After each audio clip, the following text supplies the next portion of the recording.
Welcome to Love Your Life After Divorce, the podcast where you'll learn everything you need to know to rebuild your life after divorce from the inside out. Let's dive in. Hey there, friend. How are you? Well, where I am right now, it has just become fall. I live just south of Nashville, Tennessee, and the temperatures are cooling down. The leaves are changing colors. And I have a little confession to make, and this may cause you to judge me or make you like me a little less. But I have to be honest and say I'm not a fan of fall. I know, all of you guys love fall. It's your favorite season. I hear it all the time, but I just don't like it. I don't. And there are multiple reasons why. One of the main reasons is I truly think I have a little bit of seasonal depression. I don't know if I would be technically diagnosed with it, but without fail, every fall, I just feel more sad. I feel down. I feel low energy.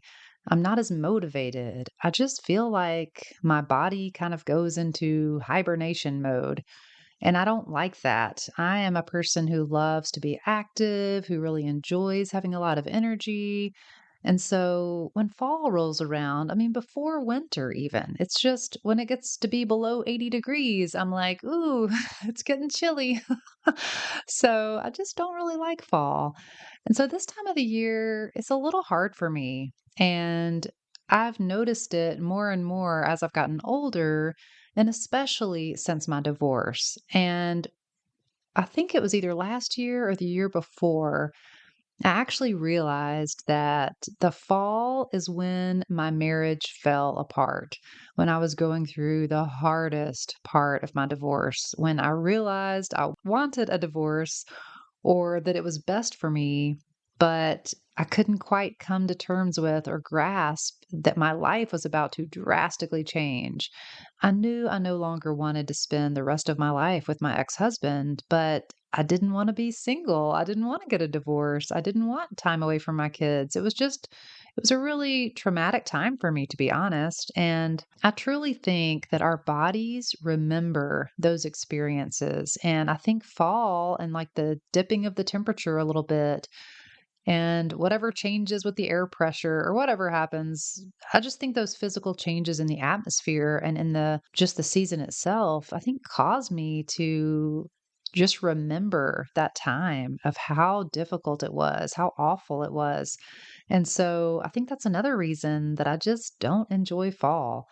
And so I've had to learn to work with that, to accept that as a part of my reality, and then to do what I can to make the season of fall easier for me. And I've learned that I just need to be a little more compassionate with myself. I need to lower my expectations a little bit for how productive I am or how much energy I have. I don't give myself a hard time if I just need to take a nap or if I have one of those days where I feel like I'm trying my hardest, but when I look back over the day, I just didn't really accomplish all the things I wanted to accomplish.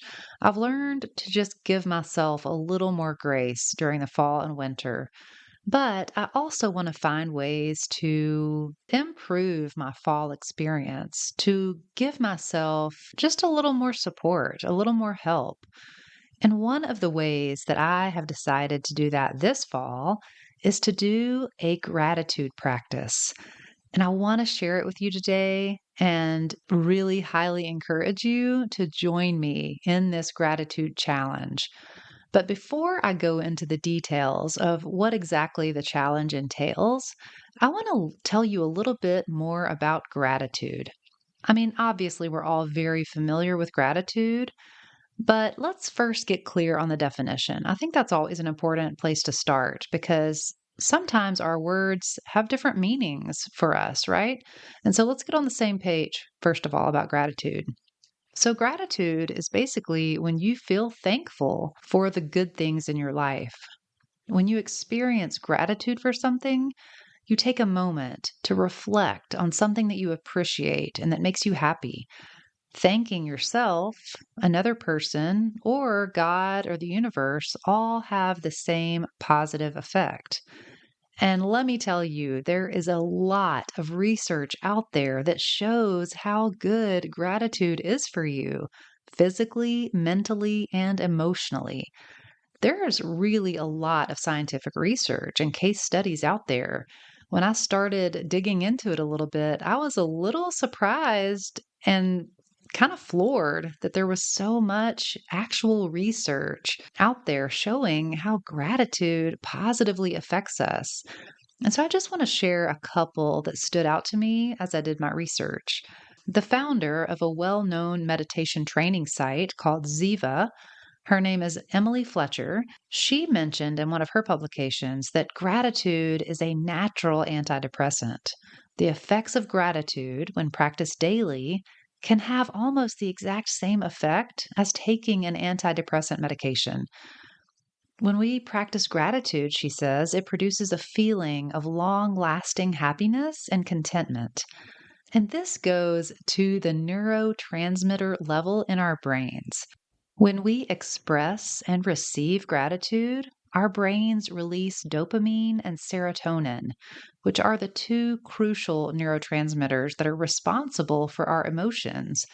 They're those feel good chemicals in our brains. When those get released, our mood is immediately enhanced. We immediately feel happier. We feel warm and safe and connected when we have those chemicals released in our brains.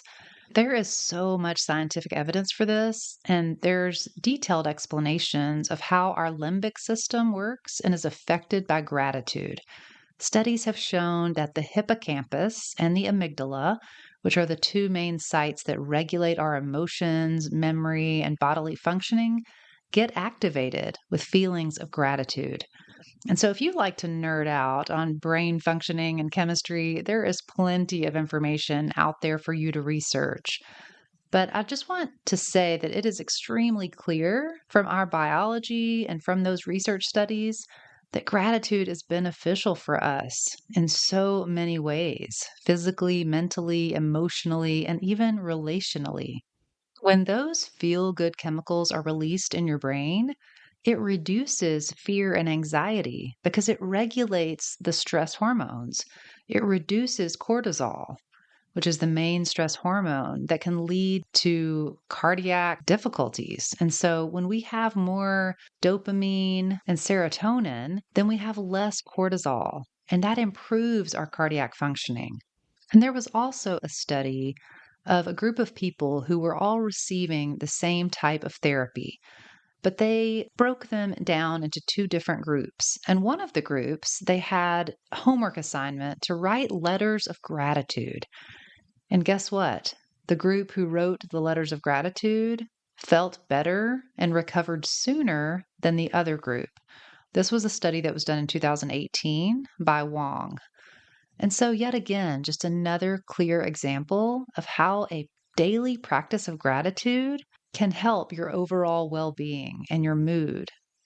By consciously practicing gratitude every day, you can help secure neural pathways in your brain that continue to strengthen themselves with the repetition of gratitude.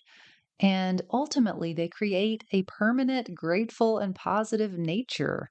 You can literally tweak your personality here and create a more optimistic nature within yourself. I mean, we've all been around those people, right? Who are just positive. They just exude this energy that is appealing, that's warm, that feels inviting and contagious.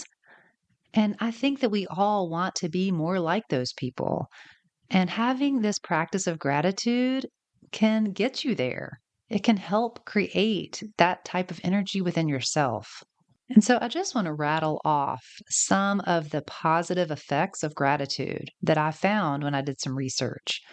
So, the psychological impact are positive emotions and thoughts, being more aware and awake, having increased self satisfaction, a better mood, more enthusiasm, being more efficient, They've actually done studies of employees, and when employees practice gratitude, they actually become more efficient at their jobs.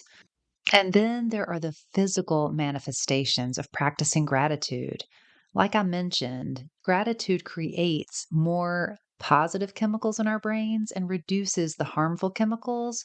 But what this does is it leads to a stronger immune system, less body pains and aches, having a healthier blood pressure and cardiac functioning, better sleep wake cycles, and thus more energy.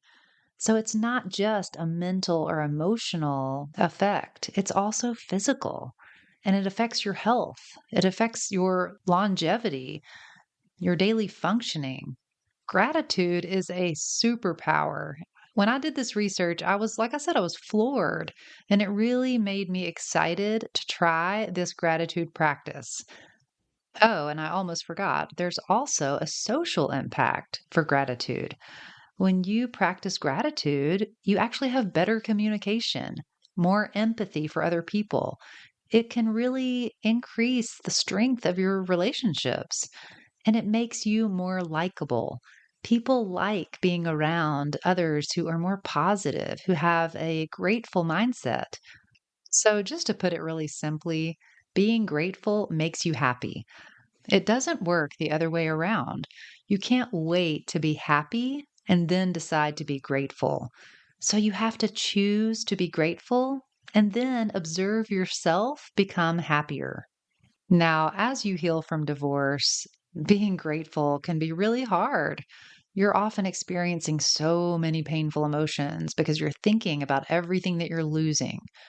I feel like most divorced women are somewhere on the scale of disappointed to devastated because your life isn't working out the way you thought it would. Now, like I always say, it is really important to grieve. It's important to allow yourself to feel all of those painful emotions. But practicing gratitude can also be a really helpful thing to do during this time when you're feeling sad and devastated. It can feel like a soothing salve for your soul. So, no matter where you are in your divorce recovery and rebuilding, practicing gratitude can really benefit you. But I do want to say three things about grief and gratitude. Number one, cry as much as you need to. This helps you feel, acknowledge, and release your painful emotions. You have to feel it to heal it. There's no way around it. And if you try to circumvent your pain and just move too quickly to gratitude, it's not effective and it's not genuine and it doesn't really get you to where you want to go in your healing journey. Number two is to ask for help. You may need extra support from friends, family, a therapist, or a life coach. These all can really help you a lot when you're grieving. It's okay that you need other people when you're in this part of a difficult journey. And then number three is to have a daily gratitude practice like the one I'm going to share with you. So if you feel like you're in the depths of grief right now, I just want to challenge you to try it out. Just see what happens when you intentionally choose to be grateful and see if it increases your mood, if it helps you feel more optimistic, more positive. Now, I do want to highlight some of the ways that we can actually misuse gratitude and when it's counterproductive and not helpful. So, there are a couple different ways that we do this. Number one, we only let ourselves focus on positive things in our lives and we completely ignore or run away from the negative things. We pretend to ourselves and definitely to other people that our lives are just all rosy and good. The classic example of this is when people post on social media and they present to the world this very curated life that they have where it's just all exciting and wonderful, and all of their relationships are amazing, and they're so blessed and thankful. But the truth is, we are all human, and so therefore we all experience hard times. And going through a divorce is definitely one of those hard times. And I'm not saying that you have to air out all your dirty laundry on Facebook or Instagram, but It's connecting and it's real when we admit that life isn't perfect and that things are hard right now, or we're going through something, or even shouting out to our friends who are amazing support systems for us. It doesn't have to be this big unloading of all your personal business on Facebook. But I think it's important to just present a realistic version of yourself to other people. And first, you have to do it for yourself. You have to be honest with yourself about where you are. I've heard from many divorced women that it's kind of hard for them to admit that they're divorced. When they first get a divorce, it's like, ugh, I don't want to tell people.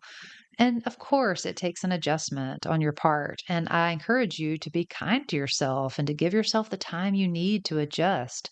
But I just want you to check yourself. If you feel like you are so bent on trying to portray a certain image to other people, at some point, it's just really helpful to own the reality that you are divorced.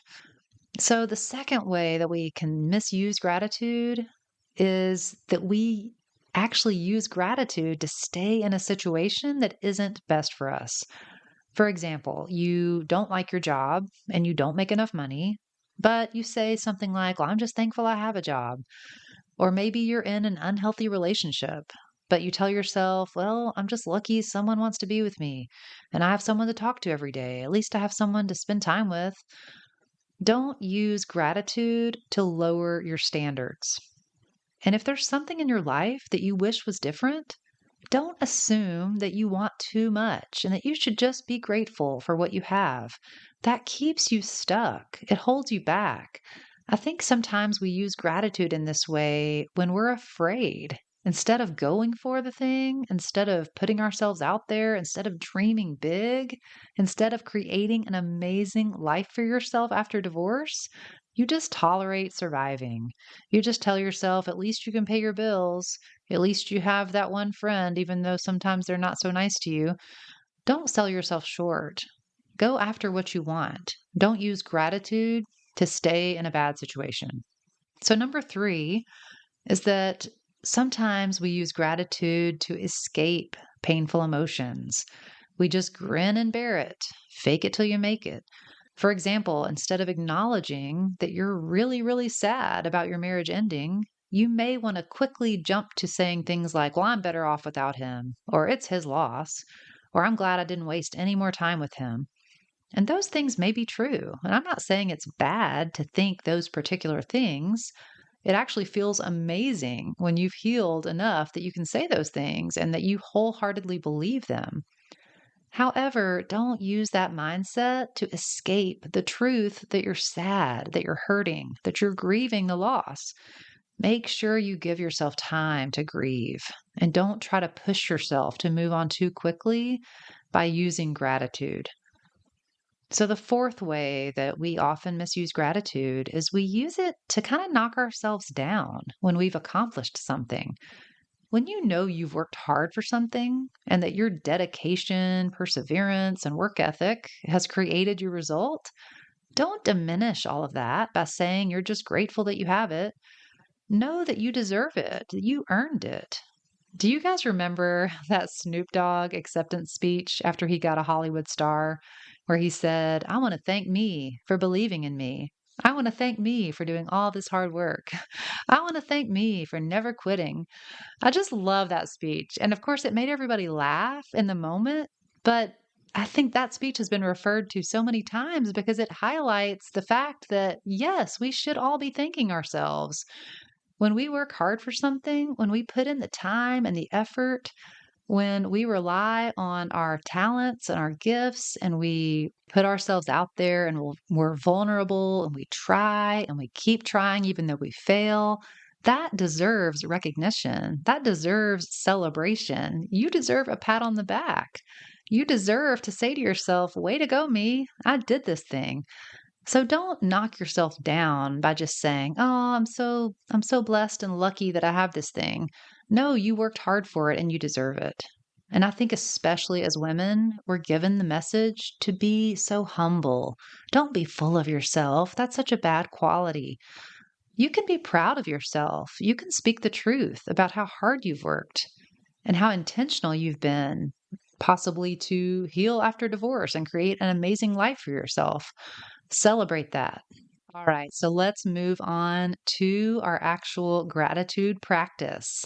But before we do, I want to say one more thing about the practice of gratitude. In order for it to be really helpful and effective, it needs to be specific. It needs to be personal and it needs to make you feel something. This is not a simple, I'm just going to jot down, I'm thankful for food, I'm thankful for water, I'm thankful for health. Those are way too generic. They're not specific enough. And they also probably don't make you feel much. And when I say I want you to feel something, it's that little burst of warm emotion in your body, in your chest. So instead of saying something like, I'm thankful for my kids, try saying, I'm thankful for my daughter because I love laughing and being goofy with her. Instead of saying, I'm thankful for my job, try saying, I'm so glad that I have a job that challenges me and always pushes me to learn new things and improve myself. Notice how you feel differently when you express gratitude in these two different ways. Okay, so now we are really finally to the part where I'm going to share this very specific daily gratitude exercise that I highly encourage you to join me in. For the month of November, every single day, I am committing to doing this practice because I want the results in my life that I talked about earlier. I want to feel more optimistic. I want to feel more energetic. I want to be more productive. I want to have a more positive outlook. I want to improve my relationships with everyone around me. And I have a feeling you want those same things too. So here's what we're going to do together. Our daily gratitude exercise consists of three things. Number one, I want you to name one thing that you appreciate about yourself. One thing that you can thank yourself for. It can be something from that exact day or something you like about yourself in general. It can be a quality that you have that you really like, or it can be something that you've accomplished, something you're proud of, something you like about yourself. So, number one, the number one thing we're doing in our gratitude practice is we're going to thank ourselves or appreciate something about ourselves. The second thing we're going to do is we're going to name one person that we're thankful for today and why.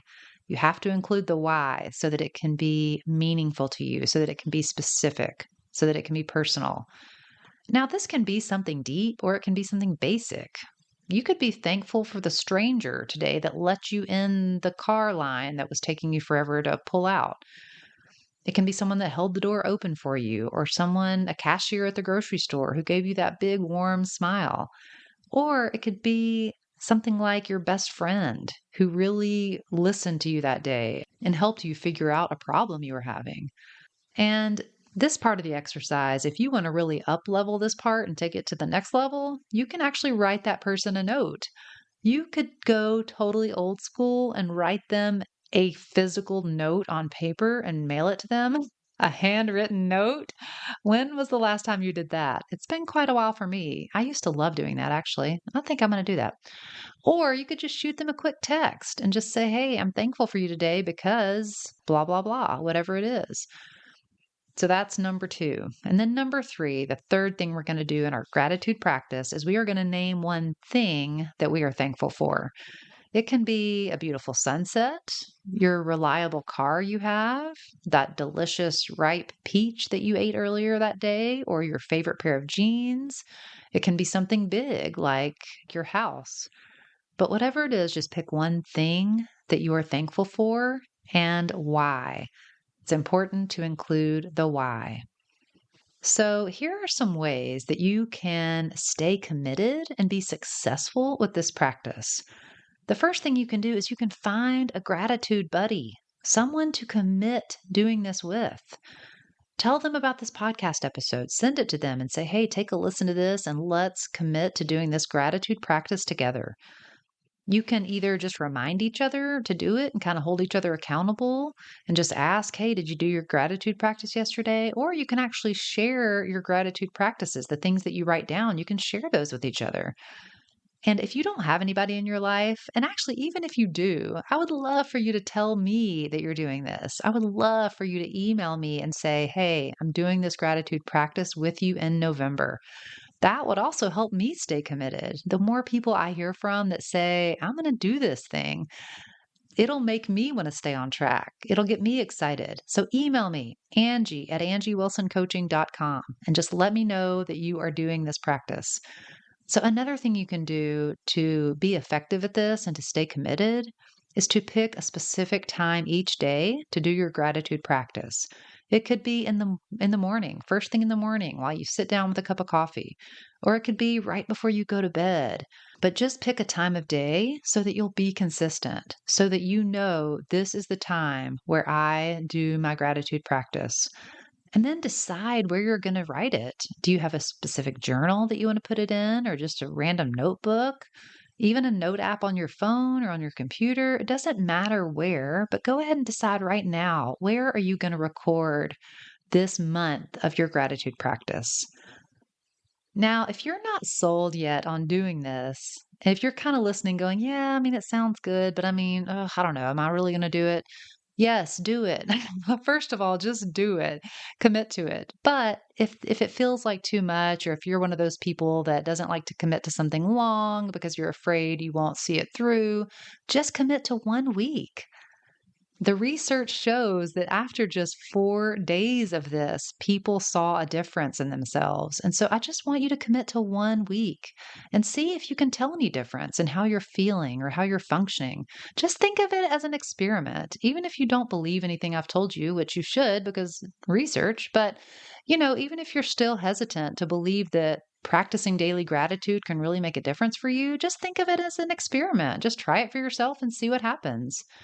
But just imagine getting better sleep, feeling less stressed, feeling more connected to friends and family, feeling more joyful and content with your life.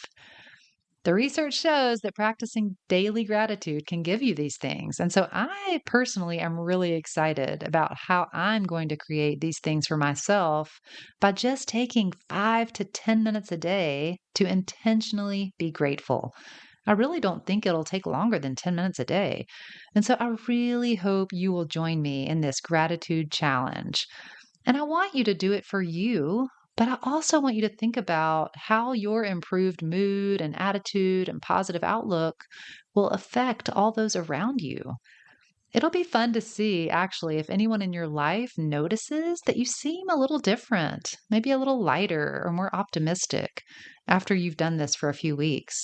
So let's commit to doing this gratitude challenge together for the month of November, which is about Thanksgiving, of course. I didn't mention that at the beginning of this podcast, but hopefully you got the connection there. Thanksgiving is often just an overlooked holiday, I think. And I think this gratitude practice is a great way to frame Thanksgiving in a way that benefits you and that benefits all those around you. So let's commit to doing this together. Send me an email. Let me know you're doing it. At any point along the journey, if you have a cool experience or a little breakthrough, or you notice something different about the way you're viewing your life or the way you're functioning, send me an email and let me know. I would be thrilled to hear about it. Maybe I'll even share your story on the podcast. So let's get to our gratitude practice starting November 1st. I'm releasing this podcast several days before that so that we can all have a little bit of time to come up with our plan, to choose when we're going to do it, to choose where we're going to do it. So as you can probably tell, I'm really excited about this, and I really, really hope you'll join me. If you're feeling lost, overwhelmed, or unsure of how to move forward after your divorce, I've created a free guide just for you. It's called the 5 Stages of Divorce Recovery, and it lays out the roadmap to help you heal, rebuild, and love your life after divorce. This guide is packed with insights and actionable steps that will take you from grieving to embracing your future with confidence. Click the link in this podcast description, and the free guide will be delivered straight to your inbox.